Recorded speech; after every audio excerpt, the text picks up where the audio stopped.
আমরা সারা বাংলা জুড়ে যত টোটো আছে সেই টোটোগুলোকে একটি TTEN নাম্বার অর্থাৎ টেম্পোরারি এনরোলমেন্ট নাম্বার দিয়ে তাদের রেজিস্ট্রেশন করতে, এর জন্য আমরা বেশ কিছু নিয়ম বা নির্দেশিকা আমরা পরিবহন দপ্তর থেকে জারি করছি। এখন বিষয়টা হলো 13 তারিখ থেকে, এ মাসের 13 তারিখ থেকে নভেম্বর মাসের 30শে নভেম্বরের মধ্যে এই টোটোগুলোর রেজিস্ট্রেশনের কাজটা সম্পূর্ণ হবে।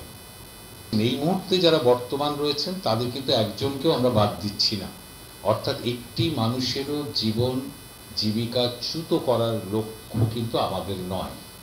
আমাদের একটাই লক্ষ্য, টোটোকে একটা নিয়ন্ত্রণের মধ্যে নিয়ে এসে একটা ডিসিপ্লিন তৈরি করা, যাতে যানজট মুক্ত হয়। এটার জন্য আমাদের এই কাজটা শুরু হচ্ছে। এবং কি পদ্ধতিতে হবে, এটা অনলাইন, সব পুরোটাই অনলাইন পদ্ধতিতে হবে।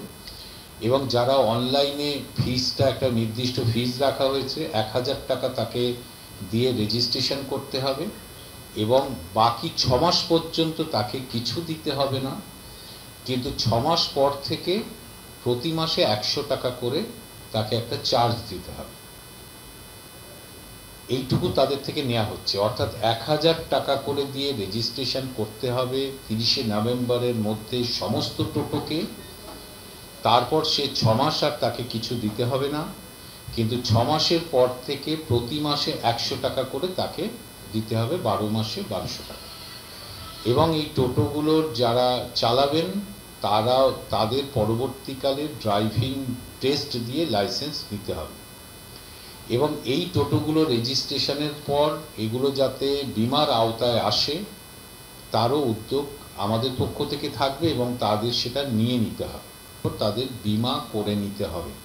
তাতে সেফটি সিকিউরিটির ক্ষেত্রে অনেকটা প্যাসেঞ্জারের সুবিধা হবে। অর্থাৎ টোটোকে একটা সিস্টেমের মধ্যে আনা, টোটোকে একটা ডিসিপ্লিনের মধ্যে আনা, টোটোকে একটা নিয়ন্ত্রণের মধ্যে নিয়ে আসা। উদ্দেশ্য একটাই, যে যে শহরগুলোতে অত্যধিক টোটো আছে সেই জায়গাগুলো যানজট যাতে না হয়, সাধারণ মানুষ যাতে গাড়ি ঘোড়া সবাই একটা নিয়মের মধ্যে দিয়ে বা স্বচ্ছন্দভাবে রাস্তায় চলাচল করতে পারে, এর জন্য এই উদ্যোগটা নেওয়া হয়েছে।